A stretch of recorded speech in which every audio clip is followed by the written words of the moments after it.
Glória a Deus, a paz do Senhor Jesus, igreja. Virou mania agora ajeitar o cabelo atrás da orelha, porque a gente tira a máscara, vem um tufo pra cá. Aí a gente fica engraçado no vídeo, né? Tá direitinho aí? Deu certo? Valeu.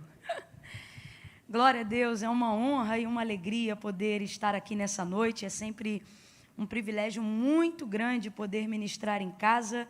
Quero louvar a Deus pela vida do meu pastor Silas Malafaia.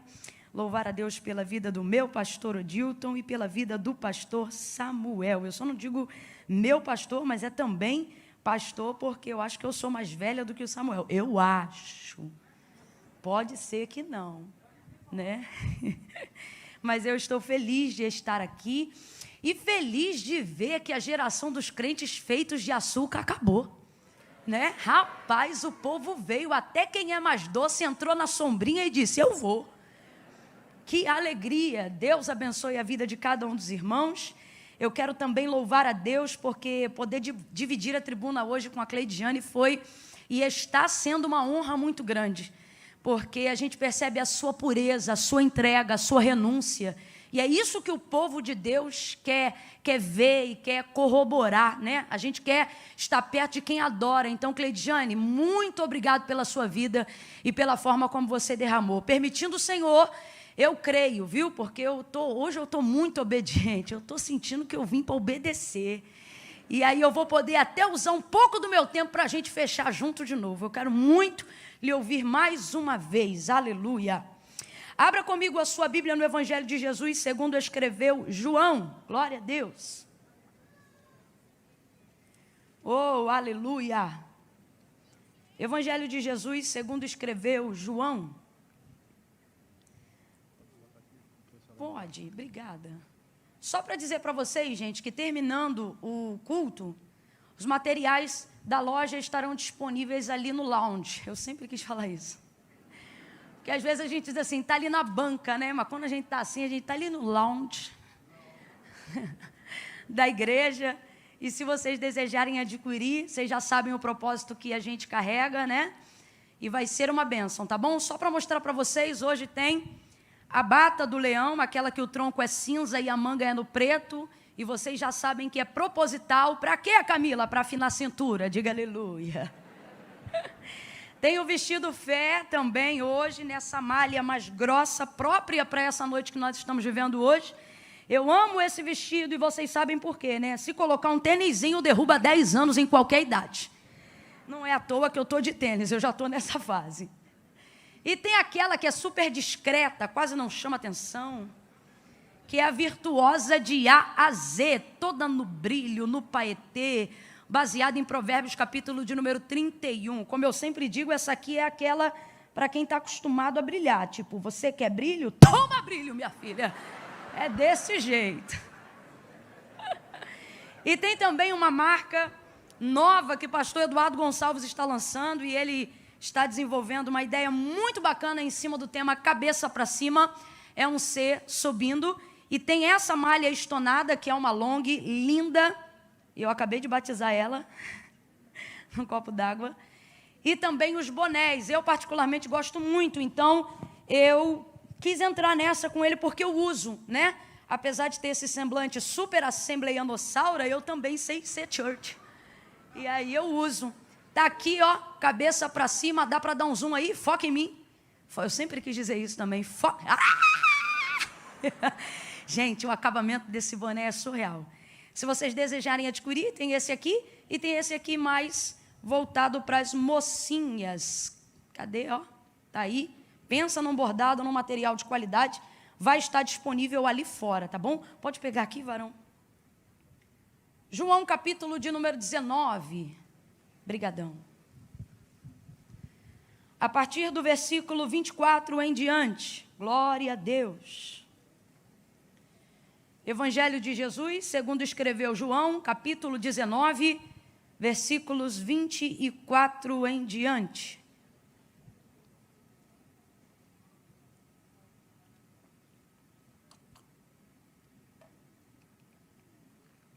Quem achou pode dar um amém? Amém. Diz assim o texto. Disseram uns aos outros: não rasguemos, mas lancemos sortes sobre ela, para ver de quem será. Isto aconteceu para que se cumprisse a Escritura. E isto aconteceu para que se cumprisse a Escritura, que dizia: dividiram entre si as minhas vestes, e sobre a minha túnica lançaram sortes. E foi o que fizeram os soldados. Junto à cruz de Jesus estava a sua mãe, a irmã dela, e Maria, mulher de Clopas, e Maria Madalena. Vendo Jesus ali a sua mãe, e que o discípulo a quem ele amava estava presente, disse à sua mãe: mulher, eis aí o teu filho. Depois disse ao discípulo: eis aí a tua mãe. E desde essa hora em diante o discípulo a recebeu em sua casa. Mais tarde, sabendo Jesus que tudo estava consumado, e para que a Escritura se cumprisse, perceba, e para que a Escritura se cumprisse, disse: tenho sede. E estava ali um vaso cheio de vinagre, e embeberam de vinagre uma esponja, colocaram-na numa vara de ísopo, e chegaram à sua boca. Quando Jesus recebeu o vinagre, disse: está consumado. E inclinando a cabeça, entregou o Espírito. Como era o dia da preparação, os judeus, para que os corpos não ficassem na cruz durante o sábado, porque esse sábado era um grande dia, rogaram a Pilatos que lhe quebrassem as pernas e fossem tirados os crucificados. Foram os soldados e quebraram as pernas do primeiro e a do outro, que com ele fora crucificado. Mas, chegando-se a Jesus e vendo-o já morto, não lhe quebraram as pernas. Contudo, um dos soldados transpassou-lhe o lado com uma lança, e imediatamente saiu sangue e água. E aquele que viu isto testificou que o seu testemunho é verdadeiro, e ele sabe que é verdade o que diz, para que também vós o creais. Verso 36. E estas coisas aconteceram para que se cumprisse a Escritura que dizia: nenhum dos seus ossos será quebrado. E você diga amém por essa palavra. Glória a Deus. Oh, aleluia. Põe a mão sobre o seu coração, deixe sua Bíblia aberta sobre o seu colo. Oh, aleluia. Aleluia, aleluia. Em dias como hoje, onde, dada a elevação da expectativa, a minha dependência em Deus é também elevada, ela aumenta. Eu me lembro de quando, bem no início, ainda caminhando com o Senhor, ele dizia para mim: não temas, abra a tua boca que eu a encherei. E em dias como hoje eu me lembro destas palavras, e isso me dá força, me anima a fé. E vezes antes de assumir a tribuna para ministrar a palavra de Deus, Deus sempre usava alguém no círculo de oração, antecedendo a ministração da palavra, e era um corinho que me lembrava uma oração, né? É uma oração cantada, na verdade. Se você é dessa época, você conhece esse lançamento, diz assim: fala Deus, fala Deus, toca-me com brasa. Faça disso uma oração, diga: fala Deus, fala Deus, sim, alegre atendo ao teu. Fala Deus, fala. Feche os teus olhos, curve a sua cabeça. Fale com Ele. Toca-me com brasas do... Faça disso uma súplica, peça. Fala Deus, fala Deus, sim, alegre até. Sim, alegre até. Sim, alegre e atendo ao teu. Senhor nosso Deus e nosso Pai, é com alegria que queremos atender ao teu mandar. É com alegria que queremos atender o teu comando. Nós estamos aqui, Senhor, por causa do teu nome. Nós estamos aqui por causa da tua glória. Nós estamos aqui para exaltar a tua fidelidade nesta noite. Nós estamos aqui porque ninguém nos ama como o Senhor nos ama. Nós estamos aqui por causa da multidão das tuas misericórdias, que tem sido a causa de não sermos consumidos, Deus. Quantos levantam pela manhã e à tarde já não são, mas nesta noite, como Davi, nós podemos te erguer um altar de adoração e tributar a ti toda a honra e toda a glória que é devida ao teu nome, porque nós deitamos, dormimos e estamos de pé, porque só o Senhor nos faz habitar em segurança. Quantas vezes tu tens sido o abrigo seguro, quantas vezes o Senhor tem sido o nosso chão, o nosso sustento, a nossa força. Quantos aqui nesta noite vieram do trabalho, outros pegaram trem, alguns vieram de carro, alguns no conforto, outros vivendo um revés da vida, mas todos estão diante do teu altar, Senhor. Todos estão diante da tua grandiosa presença, não porque queremos ouvir apenas uma palavra motivacional, não porque queremos administrar apenas um culto, mas porque precisamos ouvir a tua voz para termos a paz que excede todo o entendimento. É a tua palavra que orienta e que governa a nossa vida. Quantas vezes a nossa esperança já não foi renovada pelo poder da tua palavra? Tu és o mesmo e não mudaste, o Deus de Abraão, o Deus de Isaac, o Deus de Jacó, e por isso nós viemos aqui, porque tu também é o nosso Deus. Graças ao sangue do teu filho vertido na cruz do Calvário, agora eu elevo a minha voz em oração a ti, junto com a tua igreja, e não estou preocupada com técnica nem com oratória. Eu estou preocupada em que o Senhor manifeste a tua vontade de acordo com o teu querer. Trabalha nos nossos corações, continua falando conosco. Levanta aquele que entrou hoje aqui perturbado, caído. Liberta aquele que está sentindo-se oprimido.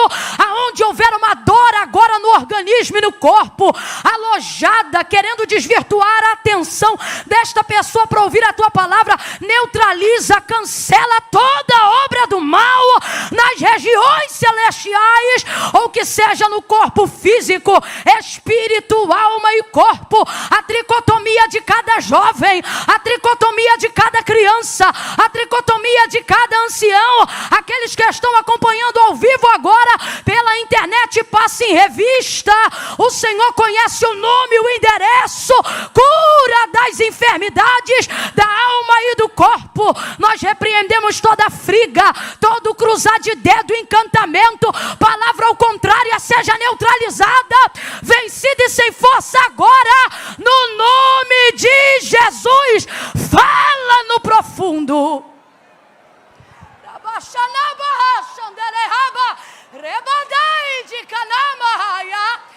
Fala no profundo, no oculto e no escondido, e alinha-nos ao centro da tua vontade e o teu querer. Glorifica, glorifica, glorifica, glorifica o teu nome, e nós te glorificaremos ainda mais. Não a nós, Senhor, mas ao teu nome.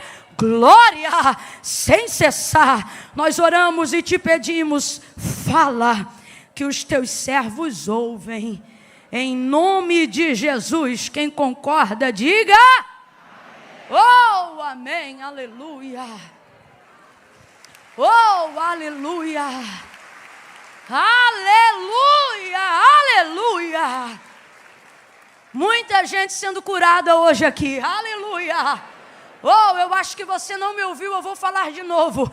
Antes desse culto acabar, você vai procurar aquela dor chata que estava te incomodando, aquela dor chata que estava roubando a sua atenção, aquela enfermidade que estava furtando a sua alegria, e você não vai achar, porque o Senhor está cancelando enfermidades no corpo. corpo nesta noite. Aleluia. Levante a sua mão e renda graças ao Senhor. Levante a sua mão e adore o amado, o desejado e a glória desta casa.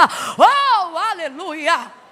Aleluia, aleluia, aleluia.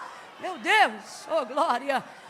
Eu vou contar de 1 a 3 e quando eu disser 3, você vai liberar uma palavra que determina o rumo profético daquilo que eu acredito que o Senhor nos confiou como verdade para esta noite. Amém? No 3, você vai virar para esta pessoa e vai dizer para ela deste jeito: vai se cumprir tudo. Amém? Quando eu disser 3, você libera a palavra. Qual é a palavra que você vai liberar? É 1, é 2, é 3, vai! Agora para o outro vizinho, vai! Oh, aleluia, aleluia! Porque esta palavra é fiel e verdadeira. Porque Deus não é homem para que minta, nem filho do homem para que se arrependa. Falaria e não cumpriria? Oh, diria algo que não fosse capaz de fazer? Como cantou Maria, nós também profetizamos nesta noite. Porque para Deus não há impossível em nenhuma de todas as suas promessas. Aleluia! Oh, aleluia! Aleluia! Aleluia, Deus tem me ensinado que a fé não foi feita para sentir, foi feita para saber. E falando isso, eu já quero liberar uma palavra aqui sobre a sua vida, pelo menos a priori, a princípio, no início da disciplina da fé, porque toda virtude que nós temos precisa ser disciplinada. Toda virtude que nós temos precisa ser doutrinada, porque o corpo, na sua carne, para Deus, voluntariamente não opera nada. A carne é egoísta, ela só milita em prol dela mesma. Então, quando há o despertar de um dom, ou a manifestação de alguma virtude, seja ela a humildade ou alguma outra coisa, isso precisa ser disciplinado. Então, estou falando sobre o início da disciplina da fé. E pelo menos a princípio falando, eu gostaria que você gravasse isso na sua mente. A fé não sente, a fé sabe. E é muito importante que você tenha isso em mente. Uma fé que está acima de uma esfera sensorial. Porque uma fé sensorial, ela pode ser até interessante enquanto o culto está rolando. Mas ela não tem eficácia o suficiente para a vida. Por quê? Porque aonde é que fica essa fé depois que o culto acaba? Eu vou falar bem rasgado, todo mundo vai entender. Eu não duvido. Pelo contrário, a sua presença aqui nessa noite é a maior comprovação e confissão pública de fé de que você crê. Senão você não viria a este culto. Mas na maioria das vezes a nossa fé, ela é certa por ser verdadeira, mas por estar sendo executada na área errada, até aquilo que era para dar certo, dá errado. Não por falta de fé, mas por estar utilizando uma fé genuína no lugar errado. Ou, em outras situações, por estar achando que se tem uma fé genuína, quando na verdade tudo que se tem é uma fé sensorial, uma fé motivacional. Você fica animado enquanto o louvor está cantando, você crê. Você se anima enquanto a palavra está sendo pregada, mas depois a sua vida oscila igual um gráfico de um cardiograma. Ora lá em cima, ora lá embaixo, porque você precisa ser motivado o tempo todo pelo que você sente para você passar a crer. E uma fé que é governada por sentimentos não é o suficiente para te dar estabilidade. Não é o suficiente para que você venha provar de uma vida de milagres. O que disse Jesus para Marta? Se credes, verás a glória de Deus. E ela tinha fé. Marta, por exemplo, tinha muita fé. Eu já falei sobre isso aqui. Quando Jesus chega na aldeia de Betânia, depois de Lázaro, 4 dias já morto, ela diz assim: se tu estivesses aqui, o meu irmão não teria morrido.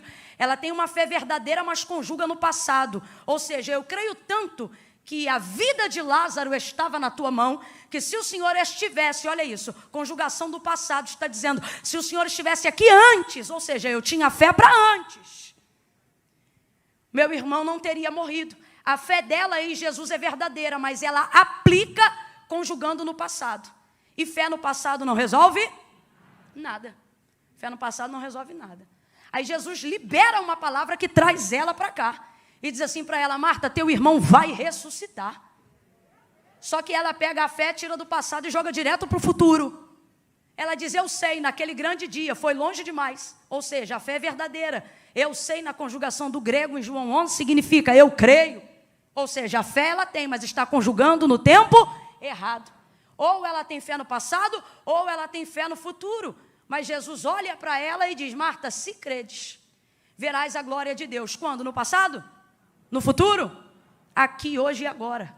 O que ele está fazendo? Ele está corrigindo a fé de Marta, dando a ela expectativa. Agora presta atenção, eu vou entrar em João, mas eu preciso preparar a sua mente para o que diz a palavra do Senhor em João 19. Perceba isso.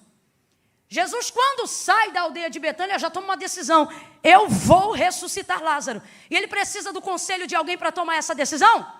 Ele precisa da fé de alguém para tomar essa decisão?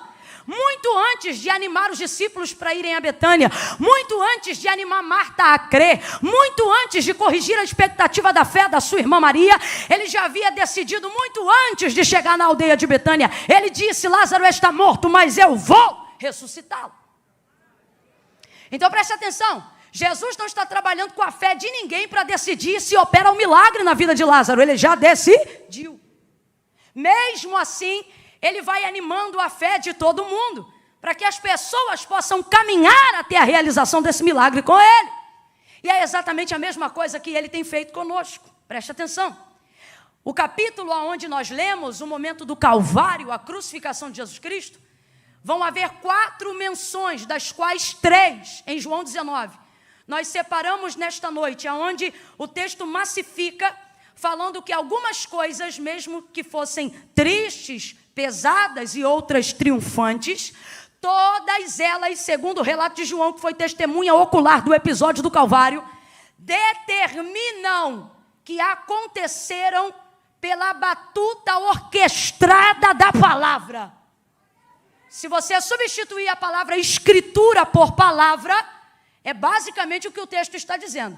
Que tudo o que aconteceu diante de Jesus, ou com Jesus, no momento do Calvário, aconteceu para embasar as palavras liberadas pela boca do profeta Isaías. Quem ainda está comigo, diga amém.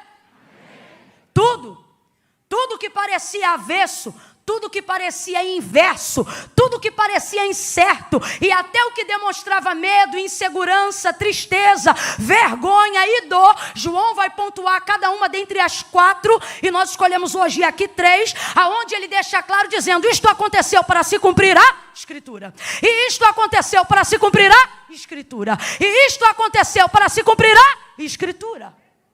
Veja como a palavra de Deus é quem vai determinar tudo aquilo que vai acontecer na vida do próprio verbo vivo feito em carne.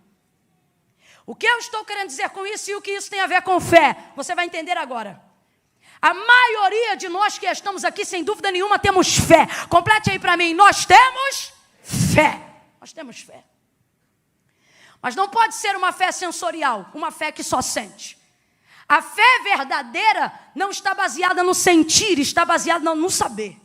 Porque se eu tomo decisões, ou se eu interpreto as circunstâncias que se movem ao redor de mim na minha vida, baseado somente naquilo que eu sinto, hoje eu creio, amanhã eu não creio. Hoje eu tenho força, amanhã eu não tenho força. Se está tudo bem, eu fico legal. Se de repente a porta se fecha, eu me entristeço. Porque eu estou deixando os meus sentimentos governarem a minha vida. Aonde nascem os sentimentos? Na alma. E a fé está ali? Não, a fé é motivada pelo Espírito. As rédeas da minha vida precisam estar nas mãos do Espírito. Então, quando o Espírito se manifesta, querendo demonstrar qualquer coisa que é contrário à palavra, se eu tenho de Deus palavra, consequentemente também terei fé, e darei ao Espírito autonomia para, sujeitando a alma, ele dizendo: segura ela aí. Por quê? Porque não é baseado no que eu sinto, é baseado no que eu sei. Vai ouvindo aí. Então tudo que é seguro, Tudo que é estável, tudo que existe e que há, não está baseado prioritariamente na fé, está baseado prioritariamente na palavra. Camila, então o que você está dizendo, que não precisa ter fé? Não, eu só estou dizendo que uma fé que não é baseada na palavra não se sustenta. Ela só dura um culto, ela só dura um louvor, ela só dura uma oração, ela só dura uma noite, ela só dura um período de campanha. E o Senhor te chamou para viver uma vida abundante que vai te conduzir à eternidade. Então você não pode ter uma vida onde as suas decisões e o governo das suas decisões esteja na mão dos seus sentimentos. E o que é que está acontecendo hoje? A maioria das pessoas estão conduzindo a sua crença em Deus baseado naquilo que elas sentem. Por quê? Porque não tem conteúdo acerca daquilo que Deus falou sobre elas. E Camila, e daí? E daí que você vai ver em João 19 nesta noite. O tamanho da importância é uma questão de sobrevivência para aquele que diz crer em Deus. Ter consciência do que a palavra de Deus diz acerca e ao meu respeito e ao seu respeito. Deus não tem compromisso com cor. Deus não tem compromisso com cabelo. Deus não tem compromisso com conta bancária. Deus não tem compromisso com estilo, com estirpe, com shape. Deus não tem compromisso com conta corrente. Deus não tem compromisso com não. Deus tem compromisso com a palavra. Ele corresponde à palavra. Deus não corresponde a sentimentalismo. Eu não estou dizendo que Deus não é sensível. A manifestação de Jesus Cristo na terra é a maior prova da sensibilidade de Deus para com a humanidade. Agora, o que é ser sentimentalista? É se tornar refém de um sentimento e dar para ele o governo das minhas decisões. Você acha que vai convencer Deus acerca das coisas que você precisa, dizendo para Ele apenas o quanto você está magoado? Você precisa reagir, se comportar diante de Deus, respaldando diante dEle a palavra. Por quê? Porque Deus não corresponde a rostinho bonito, nem carismático. O caminho é igual para todos. Disse Jesus: se vós estiverdes em mim e as minhas palavras estiverdes em vós, pedireis o que quiserdes no meu nome. Ele disse: eu vou pensar. Ele disse: eu vou estudar o caso? Não. Se vós estiverdes em mim e as minhas palavras estiverdes em vós, pedireis o que quiserdes no meu nome. Isto vos será feito. O quê? O que você está pedindo. O alvo da sua súplica. A área de atendimento da sua necessidade.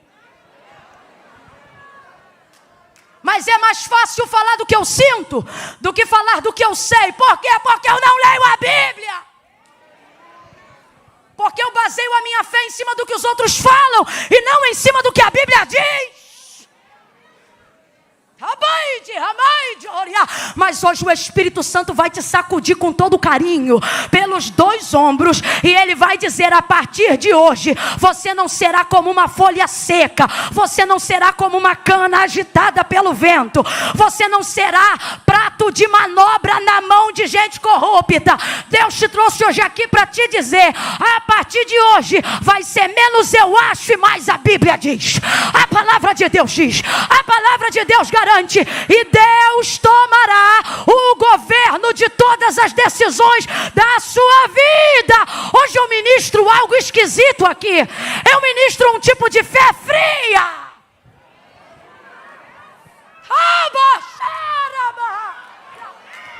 Um tipo de fé fria. A fé da sunamita, por exemplo. A fé de uma mulher que acabou de perder um filho. O único filho.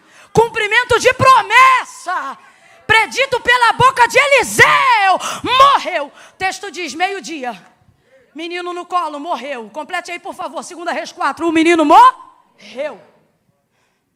Aí o que o texto diz sobre isso? Que ela pega o menino, irmão, o que é isso? Filho único. Pega o moleque, que a gente acredita já ter aí quase encabeçando 12 anos de idade, porque é o período de idade de quem já pode sair de casa para ver o que o pai está fazendo no campo, no comércio, na empresa, seja lá onde for que ele trabalhasse. Pega o menino no colo. Já é estranho uma mulher pegar um menino desse tamanho no colo. Pega o menino no colo, sobe as escadas, porque o texto diz que o quarto de Eliseu ficava no pavimento superior. Quem está conseguindo imaginar a cena? O moleque está morto. Ela viu que não tem mais vida nele. Quando não tem vida no alvo daquilo que eu quero que viva, para Deus não tem problema. Sabe por quê? Porque Ele não depende da fé que você coloca nas pessoas ou que as pessoas colocam em você. Ele só depende da fé que você decidiu colocar nele. Não, eu não sei se você entendeu. Veja, não tem mais vida no menino, mas tem vida na mãe. Ela pega o menino no colo, sobe as escadas, abre a porta do quarto do profeta, deita o menino sobre a cama do homem de Deus. O texto diz que ela fecha a porta. Parece que eu imagino a cena, ela pegando a chave e colocando no bolso. Desce ela as escadas, murcha a barriga e estufa o peito. Porque quanto mais mal alguém tiver, mais necessidade tem de mostrar que está bem. Aí ela vai descendo e diz: marido, chama o servo para mim, manda trazer a charrete e a jumenta. Ele dá ordem primeiro, parceria, e pergunta por quê depois. Aí ele diz: mas vais aonde? Ela diz: eu vou ao encontro do homem de Deus. Ela sabia que ele estava no Carmelo, aonde preservava o mesmo costume do seu mentor Elias, que orava com a cabeça entre os joelhos. Oh, quanta gente perdendo o costume dos joelhos. Deixa isso para outro dia. Aí ela pega a charrete, ela pega o moço da casa, o servo, e ela diz assim para ele: guia, anda e não para. Olha a frieza dessa mulher. Olha isso. Guia, anda e não para, senão quando eu te disser. Duas verdades. Ela não tem condições de dirigir esse carro sozinha. Então ela chama alguém para guiar, mas a direção ainda é dela. Não, olha isso. Não permita com que no momento de vulnerabilidade, porque pessoas sentimentais são assim. No momento de vulnerabilidade, vocês deixam a gente que não sabe do que está acontecendo te dizer para onde você tem que ir. É por isso que você precisa ter conhecimento do que Deus tem ao seu respeito. Por quê? Porque na hora de um momento onde você estiver desesperado, na hora de um momento em que você estiver angustiado, você saberá para onde ir, mesmo quando não puder guiar-se até lá. Ela diz para ele: guia, anda e não para. Sabe o que ele está dizendo? Quem vai dirigir é você, mas a direção é minha. Você vai para onde eu estiver dizendo para você ir. E para onde ela vai? Ela vai ao encontro de Eliseu. Porque já tem ali pelo menos 15 anos de amizade e de relacionamento, no mínimo, jogando por baixo, desde o primeiro dia que ele entrou, até agora que o menino é crescido. E como ela faz isso, irmãos? Porque ela está indo em direção ao Carmelo, onde está o profeta Eliseu. Deus falou comigo isso. Deus disse assim para mim: ela sabe quem ele é, sabe aonde ele está e sabe o que ele pode fazer. Quando você sabe quem é Deus, e agora eu estou falando para você, quando você sabe quem Deus é, sabe aonde ele está e sabe o que ele pode fazer, a charrete pode estar na mão de quem for, mas a direção é sua. Vai por ali, vem por aqui, sobe ali, desce ali. Ela chega lá. Agora responda para mim. Responda para mim com inteligência. Não precisa espiritualizar, porque hoje é uma das coisas que a gente menos vai fazer aqui, porque eu quero te convencer sobre uma fé real. Uma fé real e não sensorial. Diga para mim: filho único, morto, sozinho dentro de casa. Não, eu vou fazer a pergunta ainda. Filho único, morto, sozinho dentro de casa. Pegou sozinho, trancou sozinho, chamou sozinho, está indo sozinho. Está desesperado ou não está? Estamos falando da mãe agora. Está desesperado ou não está? Está angustiado ou não está? A alma está de cabeça para baixo ou não está? A mente está fervilhando mais do que panela de pressão, sim ou não? Vamos lá, gente, é mãe, sim ou não? Sim. Qualquer mãe, na condição dela, poderia sair gritando, desesperada: ai, meu filho! Se fosse no Rio de Janeiro, ela iria para a rua e dizia: chama SAMU! Mão no cabelo. Se ela quisesse rasgar as vestes e trazer terra sobre a cabeça, nós a compreenderíamos. Ninguém criticaria ela é mãe. E perdeu o seu filho. Mas olha o que ela faz. O desespero está lá dentro. A angústia está lá dentro. O medo está lá dentro. O temor está lá dentro. O receio está lá dentro. mas ela coloca tudo na mão do Espírito e diz: segura a alma que eu vou atrás do profeta. Só para você entender. Ela não faz escândalo, ela não arma barraco gospel. Ela chega para o profeta e diz: vive a tua alma, que eu não vou te deixar. Enquanto você não sair daqui comigo, para quê? Para resolver esse problema. Ela faz o profeta ir lá, e é a primeira vez em toda a carreira de Eliseu que ele não sabe o que fazer. A primeira vez. Porque aqui é amizade, não é Deus mandando. Aqui é Deus dando a Eliseu noção de responsabilidade de quem criou uma aliança. Porque a sunamita veio para humanizar Eliseu. Mas escute aí, ele vai para a casa dela, chega lá, anda de um lado para o outro. Parece que Deus dá uma direção para ele, deita em cima do menino enquanto o corpo ainda está quente. Você vê, o corpo do morto está quente, mas ela está fria. Por quê? Porque se ela sabe quem ele é, sabe aonde ele está e sabe o que ele pode fazer, ela não permite nenhuma sensação, nenhum sentimento, nenhuma atitude fora do controle e do plano daquilo que ainda pode ser feito, destruir aquilo que ela acredita que ainda pode acontecer. Então responda para mim, essa mulher tem fé ou não tem? Tem fé ou não tem? Mas não está pulando, não está dando glória a Deus, não está rodando, não está falando em língua, mas tem fé ou não tem? E a Bíblia diz que essa é a vitória que vence o mundo, a nossa fé. Ela tem fé em quê? No conhecimento da construção do relacionamento que ela desenvolveu com Eliseu durante todos esses anos. Ela não sabe apenas o que ele é capaz de fazer, ela sabe quem ele é. Porque no dia que ela construiu um quarto junto ao muro da casa, o que ela disse ao marido? Marido, vamos construir um quarto junto ao muro da nossa casa, porque eu tenho visto que este homem que sempre passa por nós é um santo homem de Deus. Ela sabia quem ele era e sabia o que ele podia fazer. Ela manteve o controle, não baseado no que ela sentia, ela manteve o controle baseado no que ela... Abre a boca, baseado no que ela sabia. É esse tipo de fé que o autor da carta aos Hebreus fala. É a fé de alguém que não está tão preocupado em transparecer fé aos outros, mas está extremamente comprometido em mostrar para Deus que sabe no que ela acredita, no que ele acredita, no que sua vida deseja, aonde estão as suas expectativas.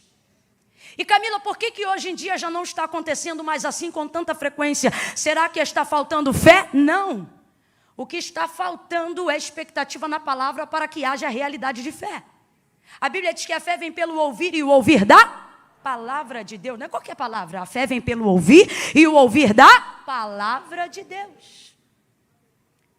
Se a fé vem pelo ouvir de Deus, quando eu começo a me relacionar com Deus, eu não me relaciono com Ele manifestando primeiro a fé. Eu primeiro preciso manifestar em mim a palavra, e a minha fé se manifestará diante de Deus. Camila, eu não entendi. Vai entender que eu vou falar rasgado. Na ordem e na escala de prioridades de quem se relaciona com Deus, você coloca a fé no primeiro lugar e deveria colocar a palavra. Porque não tem como manter a fé na primazia se primeiro você não tiver a palavra. Vou falar mais rasgado e quem tem 12 anos vai entender também. As pessoas dizem assim: tal coisa não aconteceu, ou aquilo não aconteceu, porque fulano não teve fé para Deus fazer. Fé para Deus fazer. Eu já ouvi isso muitas vezes. É quase um jargão popular de quem fala crentez. Fé para Deus fazer. Deus não precisa de fé para fazer nada. Ouça isso com muita atenção. Camila, Deus não precisa da minha fé para fazer nada, não precisa. Sua fé não dá para Deus poder de fazer nada. Se você crê, Deus pode. Se você não crê, Deus continua podendo. Deus não depende da sua fé para manifestar o poder que Ele já tem. E isto está provado na palavra, não estou inventando. Antes de querer me chamar de herege, ouça o que a Bíblia diz: e anátema seja tu, ao invés de mim. Gênesis capítulo de número 1.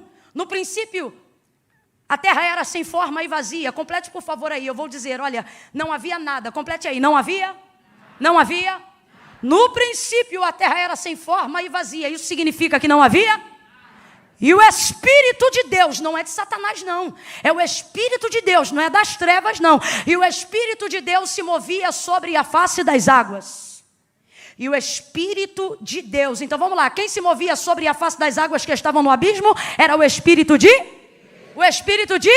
Mesmo assim, Deus estava no princípio, e o Espírito dele já se movia no princípio, mas não manifestava nada, não criava, não movia nada. Deus estava lá no princípio. O Espírito se move, mas não realiza nada, não cria nada, não produz nada, não projeta nada, não nasce nada. Só tem Deus lá, mas mesmo assim não acontece. Aí você conhece a história bem de Gênesis 1. E disse Deus. É a primeira manifestação de verbo, é a primeira manifestação de palavra. E João diz que Jesus já estava lá desde este dia, porque diferente dos outros evangelistas, ele já coloca no cabeçalho da biografia, não o nome de José, nem o nome de Maria, porque João não predata a manifestação de Cristo na conceição de Maria. Ele predata a biografia de Cristo lá no princípio, quando ele diz, no princípio era o verbo estava com Deus. O verbo era Deus, nele estava a vida, e a vida era a luz dos homens. Ouça isso, Gênesis 1. Aí ele diz assim: e disse Deus, haja luz.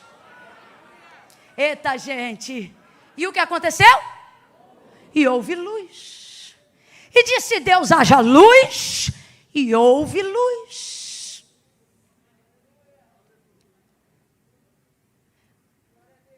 Quando Deus disse, haja luz, quem foi que disse? Amém. Tá ligado? Quando Deus disse, haja luz, qual anjo gritou? Eu creio. Preste atenção, tentando resumir para você entender. Não há manifestação de realidade de fé em Gênesis 1. O que há é manifestação de palavra. Ninguém disse eu creio, não há manifestação de fé em Gênesis 1. O que há é manifestação de palavra. Camila, o que você está dizendo? Que eu não preciso ter fé? Não. Estou dizendo que é necessário que todo aquele que se aproxima de Deus creia que Ele exista e que Ele é galardoador daqueles que o buscam. Mas quando isto vai se tornar uma realidade? Quando ao invés de colocar a fé no pináculo, eu colocar a palavra. Então preste atenção. Deus não depende da minha fé para fazer, porque o autor da carta aos Hebreus legitima a seguinte verdade: porque céus e terra, tudo o que existe e tudo o que há, não foi feito por prova aparente do que se vê, mas foram criados pelo poder da fé, foram criados pelo poder da sua palavra. Então não há em Deus moção de fé para que Ele tenha poder para fazer o que quer fazer.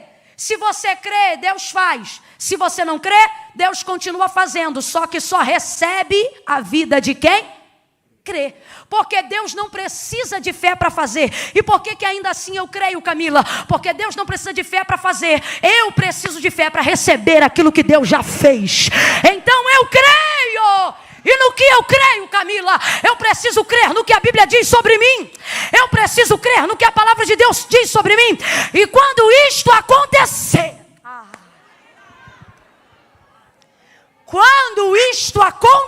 o que?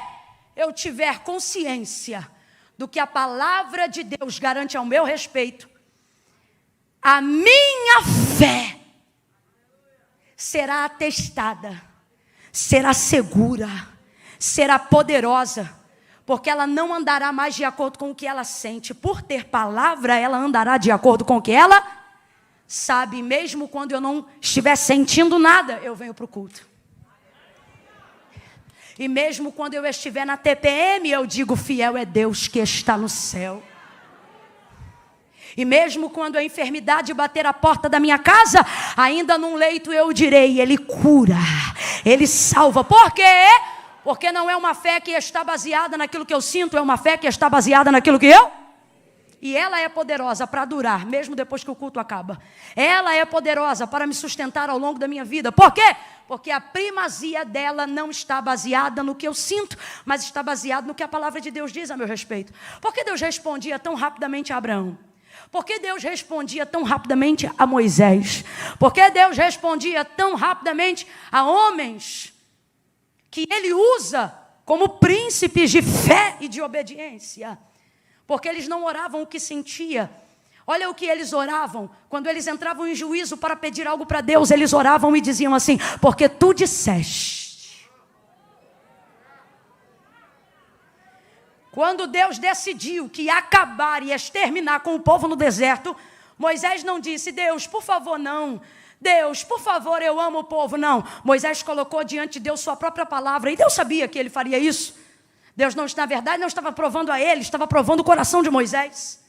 E Moisés olhou para ele e não disse o que sentia, simplesmente reproduziu as mesmas palavras que Deus havia dito acerca do povo, porque tu disseste que faria este povo herdar a terra que jurou aos seus pais.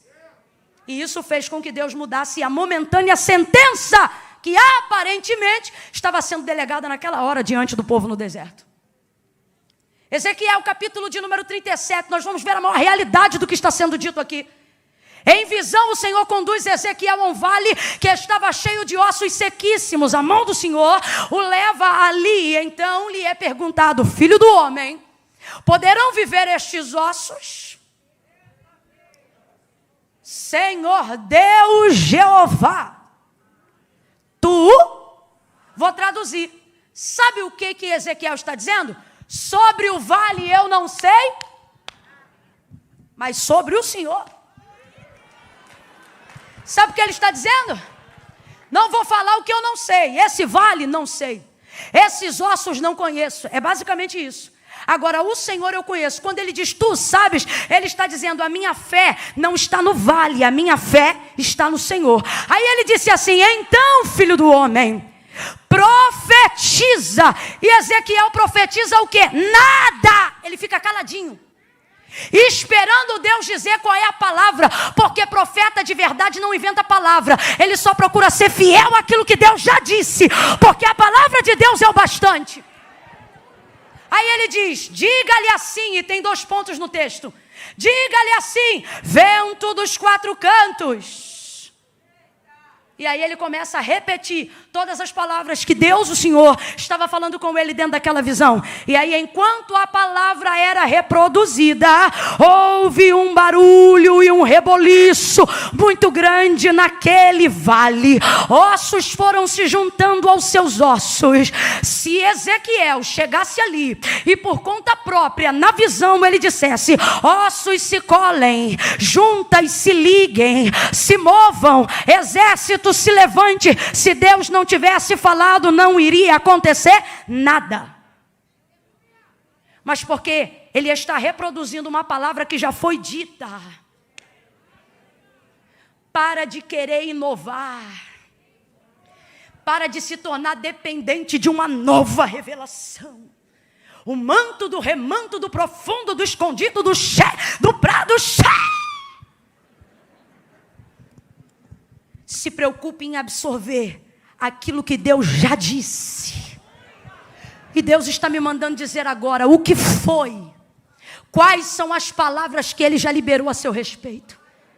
Mais fé não é quem diz eu creio. Mais fé tem quem crendo obedece. Pare de espiritualizar as coisas que Deus já mandou você executar. Quantos milagres estão estacionados? Porque ao invés de confessar uma incredulidade verdadeira, preferimos manifestar uma falsa fé.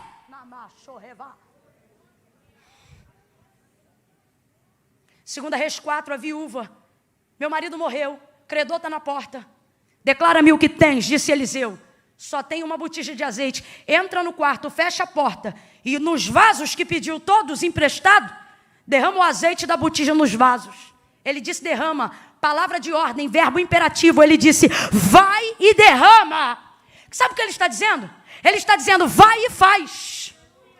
Ele não está dizendo creia, ele já está trabalhando com a fé que acredita que ela tem. Por isso ele não diz entre e ora, ele disse entra e faz. Ah, não, vou falar isso aqui. Aí a gente entra no quarto, tá com a palavra, tá com a palavra.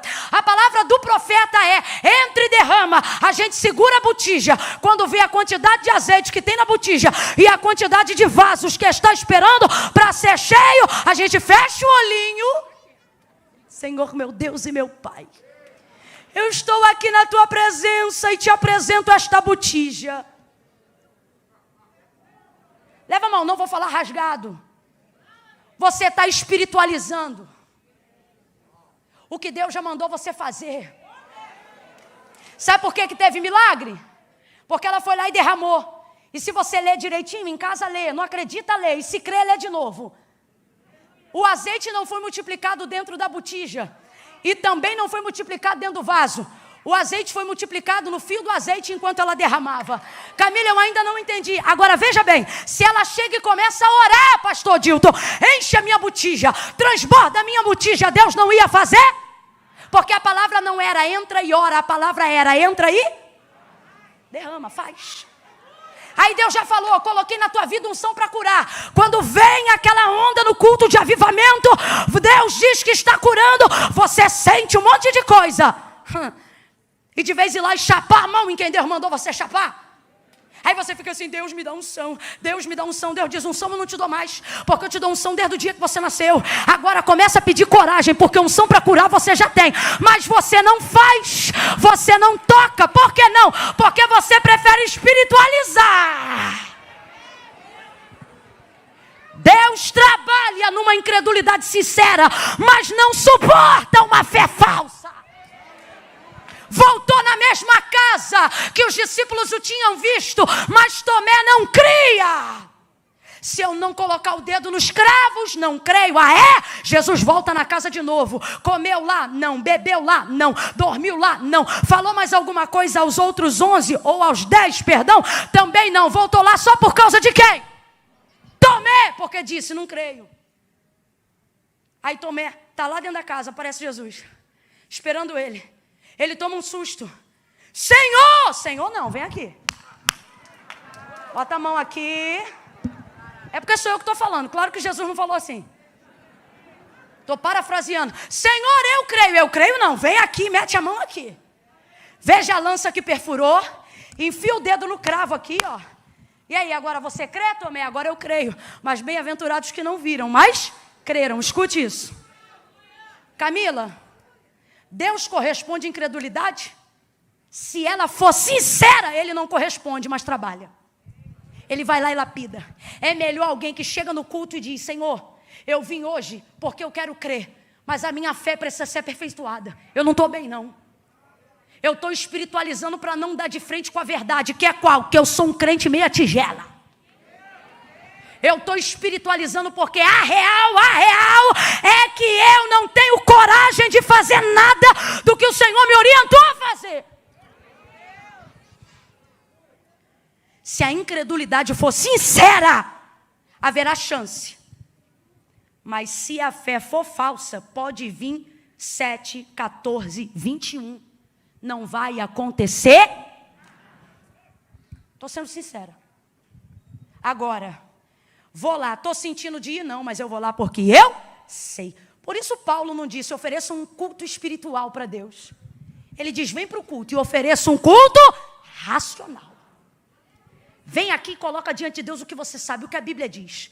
Camila, isso é afronta? Não. É entrar em juízo com Deus, é anunciar a sua palavra, é dizer: Deus, eu estou aqui porque a tua palavra diz assim, a tua palavra diz assado, e a tua palavra diz isto, e a tua palavra diz aquilo, e por isso eu vim. Fechando em João 19, porque eu pareço doida, mas não sou. Verso 24. Quando os soldados rasgam as vestes e lançam sorte sobre a túnica, João termina o verso 24 dizendo assim: quem fizeram isso foram os soldados. Olha o que acontece na vida de alguém que é norteado pela palavra. Olha o que a fé de alguém que é embasada na palavra faz com tal pessoa. Foram os soldados que fizeram isto. Isto o quê? Rasgaram, tiraram, desnudaram. É momento de vergonha ou não é? Vamos lá, gente, é vitupério ou não é? É vergonhoso e constrangedor, sim ou não? Vem, igreja, sim ou não? Sim. Só que João diz assim, mas isto aconteceu para que se cumprisse a Escritura. Vamos substituir pela palavra, para que se cumprisse a... E aí João repete a palavra que está escrita pela boca do profeta Isaías, que foi dita muitos e muitos anos antes deste fatídico dia chegar. Sabe o que João está dizendo? Porque eu sei o que a palavra diz sobre o que isso está acontecendo. Foram os soldados que fizeram, mas eles só fizeram porque a palavra diz que eles fariam isso. Ponto número 1. E serão só 3. Quando eu tenho em Deus a palavra, eu não transfiro para ninguém aquilo que eu sei que só está acontecendo porque a palavra de Deus se mantém no governo. O que está acontecendo aqui é bom? Não. O que está acontecendo aqui é legal? Não. O que está acontecendo aqui é confortável? Não. O santo, o Cordeiro Imaculado, inocente, está sendo vituperado, tendo vestes rasgadas e achacotado diante de uma multidão. Mas o texto diz, os soldados fizeram, mas só fizeram porque a palavra disse. O que é isso? Governo máximo. É acreditar que até quem se põe diante de mim como adversário... A banda da Cleide sobe aqui rapidão pra gente já ir terminando. Cadê? Tua banda tá aí? É acreditar que se eu estou debaixo de uma palavra, até os adversários e circunstâncias adversas e pessoas que se colocam como inimigos estão trabalhando igual ponteiro do relógio. Elas estão trabalhando para fazer cumprir aquilo que Deus liberou sobre a minha vida. Levante a sua mão. Eu estou declarando esta palavra sobre a própria palavra de Deus. Estenda ela bem alto. Agora traga ela sobre sua própria cabeça. Quando você tem a palavra, eu não preciso dizer diretamente sobre você. Você tem o mesmo poder delegado que está sobre mim. Traga a sua mão sobre a sua cabeça. Se tu tens fé para isso, vem. Se não tens, vem na minha fé que eu vim crente. Pegue essa mão, faz assim agora. Atmosfera circular, governo e totalidade. Diga comigo, diga eu estou debaixo de uma palavra. Faz isso sem encostar no teu irmão e diga, você está debaixo de uma palavra. Sua casa está debaixo de uma palavra. Teu casamento está debaixo de uma palavra. Os teus filhos estão debaixo de uma palavra. Tua vida espiritual está debaixo de uma palavra. Deus tem palavra para a tua alma. Deus tem palavra para o teu corpo. Deus tem palavra para as tuas emoções. Deus tem palavra para o teu espírito. Ouça, Ele tem palavra para os teus negócios. Ele tem palavra para a tua vida espiritual. Ele te trouxe hoje aqui e Ele está dizendo, não ande a ermo, ande direcionado. Você está debaixo de uma palavra. E por isso vai se cumprir tudo.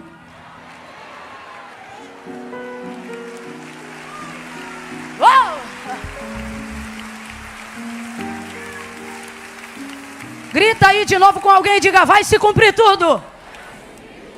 Não, você não gritou, você falou, Camila, eu não gosto de gritar, então da próxima vez venha num culto que a pregadora for mesmo pentecostal, porque hoje aqui a gente é até o tutano.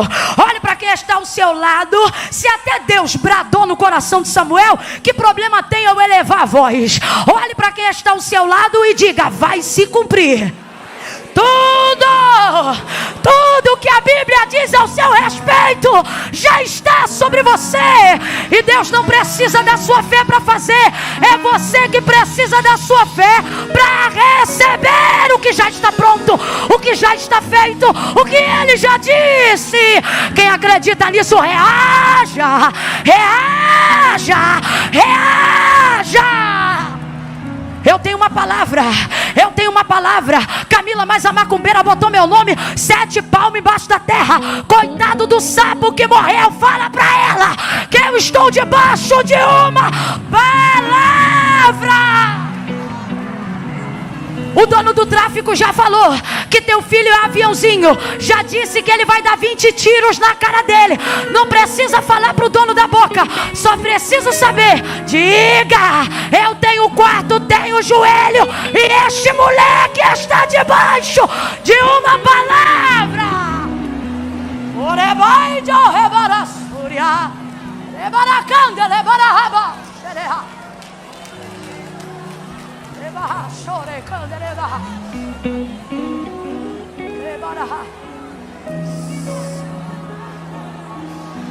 Para de andar como se fosse qualquer um. Pare de se comportar como se você fosse alvo de sorte ou azar. Para. Você tem palavra. Você tem fé. Você só precisa botar para acontecer. Só precisa se posicionar para receber. Até o inimigo trabalha igual um ponteiro no relógio, pensando que está fazendo mal a mim, mas ele só está cumprindo a. E quando é que eu tenho esse discernimento? Quando eu sei o que é dito sobre mim. Eu já vi isso acontecer muitas vezes. Crente passar por humilhação, na hora da tribulação falar meia dúzia de coisa que não deve, mas depois sentar em casa, lembrar ou o que disse o profeta, ou o que Deus falou contigo na Bíblia. E aí você diz, não, Deus falou isso aí. E aí a gente se aquieta. E o inimigo pensa, estou tirando farinha com o cara dele. E a gente diz, está trabalhando de graça para mim, menino, me respeita.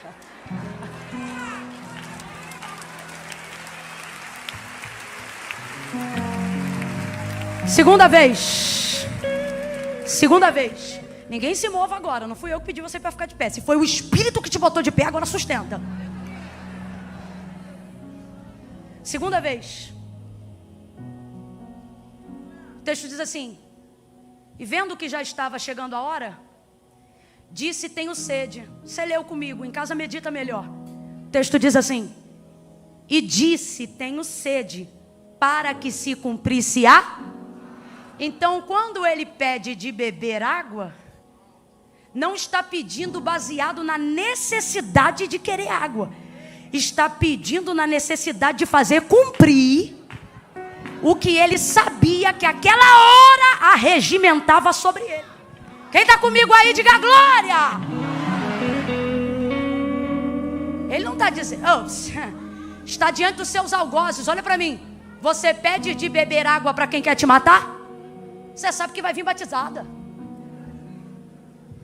Então o texto deixa claro, João escreveu, não que ele não tinha sede, mas não está pedindo porque tem sede. Está dizendo que tem sede porque quer cumprir a. Tua motivação é necessidade ou é cumprir a palavra? Segundo nível de maturidade da fé. É quando eu espero ninguém fazer cumprir aquilo que eu sei que posso fazer. É quando eu não dou uma de coitadinho nem coitadinha. Mas por saber o que eu preciso fazer, entendendo o cenário, eu vou lá e faço. Não entendi, Camila, vai entender. Quem é que já pediu perdão para quem não fez nada contra essa pessoa? Mas do errado Deus não espera nada. E de você Ele está dizendo, e aí, vai ou não vai? Eu não fiz nada. Pois é, mas você sabe o que a palavra diz. Aí você vai lá com a maior cara do mundo dizendo, Jesus me reveste. E você tem duas opções. Quando chega e pede perdão a alguém, você diz, me perdoe. Pode ser que a pessoa se quebrante e diga, me perdoe também. Eu também errei, eu confundi as coisas. E fique tudo bem. Mas pode ser que você diga, me perdoe. E a pessoa diz assim, está perdoado. Só que se você sabe qual é a palavra que está sobre você, injuriado ou não, motivado ou não, você vai lá e vai fazer. Porque você sente. É porque você sente. Fica esperando sentir de perdoar o ofensor, para você ver quando é que você vai sentir de perdoar o ofensor. Nunca. Mas a fé não está baseada no que eu sinto, está baseada no que eu vou lá e faço o que tem que ser feito. Terceiro e último. E aí agora você muda esse fundo, traz um blue, um jazz, um negócio pesado, deixa eu ouvir o som do baixo. Vai, meu filho, eu tenho cara de brava, mas sou de boa.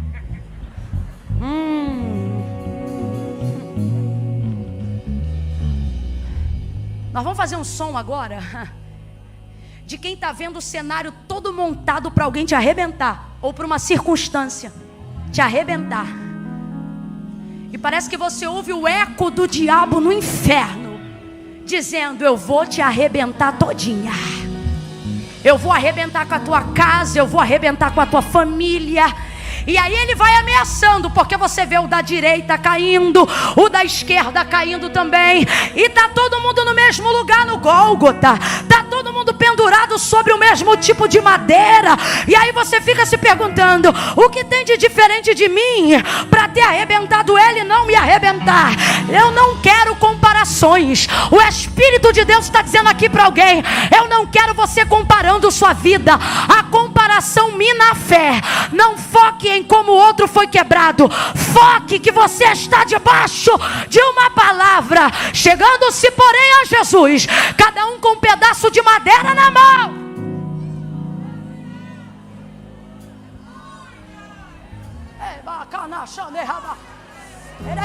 Não mudou nada. Cadê? Vamos fazer um negócio diferente. Negócio diferente, um som de guerra, um som de inferno decepcionado e igreja celebrando, um som de inimigo envergonhado e igreja triunfando. É por aí. O diabo está dizendo: vai te quebrar, vai te arrebentar. Eu fiz com o vizinho e vou fazer contigo. Eu fiz com o filho dela e vou fazer com teu. Eu não sei em que palavra ele estava, mas eu sei que palavra tem sobre mim. Eu estou debaixo de uma palavra. Terceiro e último estágio. Que estágio é esse? É o auge da fé genuína. Jesus está morto. Complete aí, por favor. Jesus está? Jesus está? E morto reage? Morto se defende? Morto argumenta? Morto se protege? Morto não pode fazer? Está? Está lá, paradinho.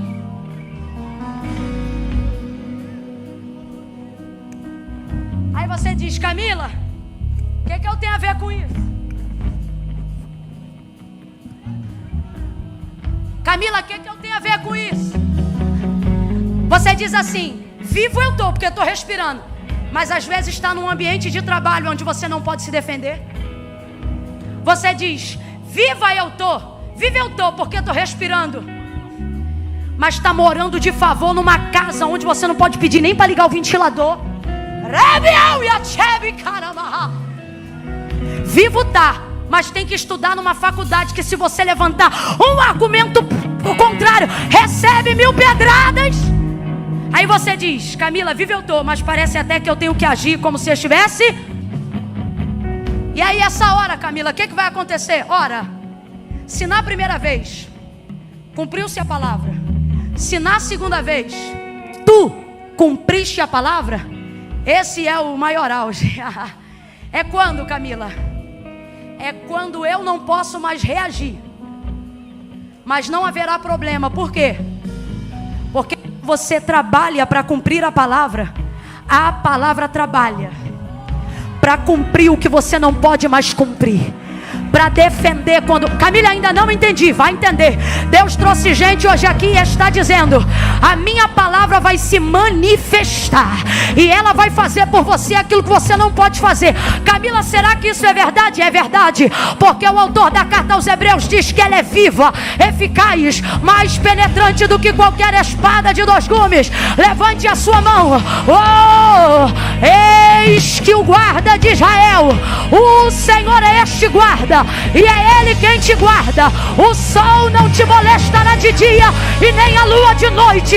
O Senhor guardará a tua alma, Ele guardará a tua entrada e a tua saída, desde agora e para sempre. Levante a mão. Bendito serás ao entrares, bendito serás ao saíres. Aquele que habita no esconderijo do Altíssimo, a sombra do Onipotente descansará. Direi do Senhor: Ele é o meu Deus, o meu refúgio, nele eu confiarei. Eu estou debaixo de uma palavra. Quem está debaixo de uma palavra? A palavra vai reagir. A palavra vai reagir. Segura aí, eu termino aqui.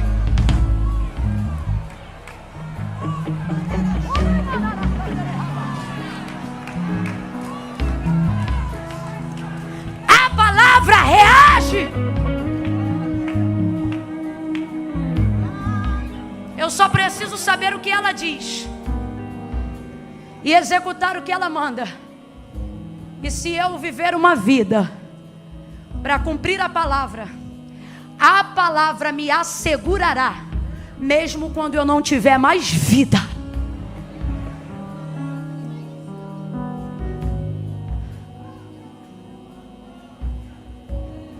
Diga comigo, a fé não sente. Diga, a fé sabe. Depois você pode até sentir, mas primeiro você precisa. Camila, eu quero voltar para Jesus hoje, mas eu sinto que eu não estou pronto. A fé não sente. A fé... Camila, eu preciso fazer uma aliança com Deus hoje, mas eu sinto que eu não consigo me perdoar. Não é sobre como você se sente, é sobre o que a palavra diz. Então segure aí um pouco do que você sente e ouça o que Deus diz. Ele não diz eu sinto, ele diz eu sei que pensamentos tenho de vós. Pensamentos de paz e não de mal, para te dar o fim que você deseja. Quem ainda me ouve, diga amém. Jó só sentia dor, úlceras que perfuravam a carne e pegavam até os ossos. Ele não gastou nem um minuto quando invocou Deus para falar do que sentia. Se não me engano, no capítulo 28, ele escreve e ele diz: eu sei. Está arrebentado, pastor Gesiel. Está na lona. Filho morreu, casa quebrou, não tem camelo, está sem ouro, está sem prata, sem status, sem amigos, sem nada. Jó, o que você está sentindo? Depressão. Jó, o que você está sentindo? Complexo de inferioridade. Jó, o que você está sentindo? Dor. Jó, o que você está sentindo? Estou sentindo a dor das úlceras, do mal que está em mim. E aí, Jó, vai falar do que você sente? Não, porque se eu falar do que eu sinto, eu mesmo cavo a cova, eu mesmo me enterro. E aí, Jó, vai fazer o quê? Vou falar do que eu me lembro.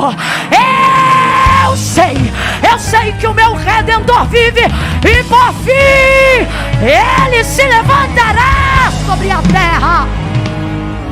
Olha para mim, igreja. Chega dessa balela, só fazer o que sente. Aí não sente de orar, não ora. Depois a vida declina, não sabe por quê. É porque você está querendo espiritualizar o que Deus só mandou você fazer. Vou contar de 1 a 3. Camila, e aí vai fazer apelo? Não, apelo eu estou fazendo a 1 hora e 6 minutos. Vou fazer convite. Camila, mas eu só vou ir na frente se eu sentir um arrepio. Quer sentir arrepio? Tira a roupa no frio. Aqui agora é decisão. É decisão. Camila, seguinte, deixa eu só resolver minha vida essa semana. Na próxima campanha eu vou entregar minha vida para Jesus. Não vai. E não é porque você não quer, é porque foi o próprio Jesus que disse: sem mim nada podeis fazer. Não, mas é que tem essa situação aqui que é tico-tico no fubá. Vem você, o tico-tico e o fubá. Camila, minha parada é mais séria, vigia. Tô com 8 gramas de um bagulho aqui no bolso. Vou repartir, inclusive marquei o ponto de encontro aqui. Vem você, as 8 gramas, se o fornecedor veio, pergunta se ele quer vir também. Porque Jesus não disse se prepara e vem.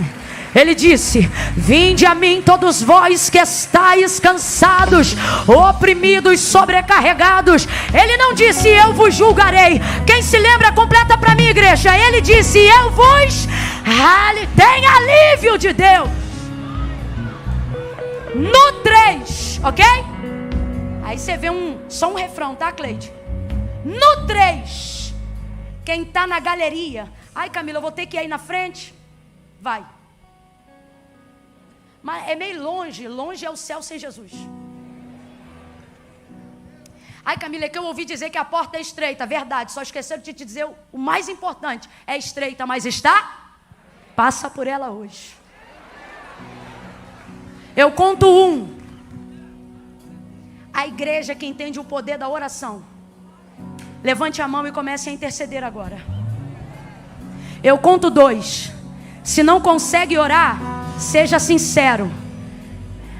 É melhor uma incredulidade sincera e confessada, que precisa ser trabalhada, do que uma falsa fé. Não finge que está orando. 2,5. Quando as pessoas começarem a sair do lugar, porque eu sei que elas estão aqui, aleluia, você não vai aplaudir ninguém, você vai orar mais intensamente. 2h45. Camila, sou eu. Estou afastado, estou distante. Saí do centro da vontade de Deus. Camila, eu sou de uma igreja aqui perto. Posso ir aí na frente receber oração? Não vem que eu não estou te chamando. Eu quero aqui agora. Só quem sabe que está afastado, que precisa fazer uma aliança com Deus hoje. 2h45. Parou de orar por quê, igreja? 2h50. Levante a mão, vai orando. O Senhor está quebrando cadeias. Camila, sou eu, é você? 3. Tira o pé do chão agora e vem para Cristo. Senhor nosso Deus e nosso Pai, em nome de Jesus, em nome de Jesus, eu levanto a minha voz agora e oro com a sua santa igreja. Nós abençoamos a vida de cada um desses irmãos, dessas irmãs, dessas pessoas que estão diante do teu altar. Nós entendemos a vinda delas ao teu altar, dada a especificidade do convite, a confissão pública de fé. Tu disseste: aquele que me confessar diante dos homens, eu também o confessarei diante do meu Pai que está no céu. Eles não se envergonham, mas confessam. Por isso, Senhor, dá a eles a alegria de terem os seus nomes inscritos no livro da vida, como ministros de uma nova aliança e sacerdotes de uma nova geração. Cumpre o que tu disseste que faria. Quando tu disseste: tudo que dois de vós ligardes na terra será ligado no céu. Deus, as pessoas que pela internet agora também te confessam e retornam, Senhor, nós ligamos o perdão dos seus pecados, a sua libertação, e ministramos sobre cada um deles a alegria. Alegria, alegria, alegria, alegria, alegria, alegria, alegria, alegria, alegria. A alegria do Espírito Santo e a alegria da salvação que só há em Cristo Jesus. Em nome de Jesus, nós te glorificamos.